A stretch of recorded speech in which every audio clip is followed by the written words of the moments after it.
dan sifat campur tangan dalam istilah cawe-cawe itu ringan saja. Saya lihat Jokowi bukan lagi sekedar cawe-cawe, tetapi intervensi langsung dengan mengerahkan semua resources yang ia miliki. Ketua Majelis Syuro Partai Umat Amin Rais mengungkit pernyataan Presiden Joko Widodo soal tidak ada yang salah jika melakukan cawe-cawe untuk presiden penerusnya.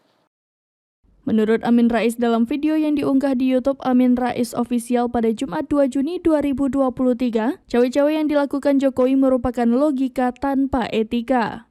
Amin menerangkan bahwa cawe-cawe dalam bahasa Jawa bermakna mencampuri urusan orang lain yang bukan haknya. Sedangkan sifat campur tangan dari makna cawe-cawe yang dilakukan Jokowi adalah mengintervensi demi mencapai target politik pribadinya.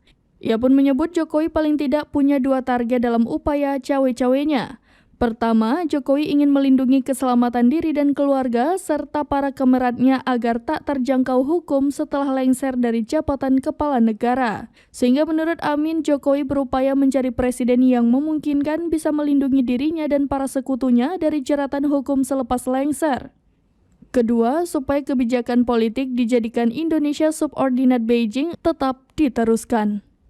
Nah, semoga pesan saya sampai ke Pak Jokowi, hentikan manuver ugal-ugalan Anda, manuver politik. Ya.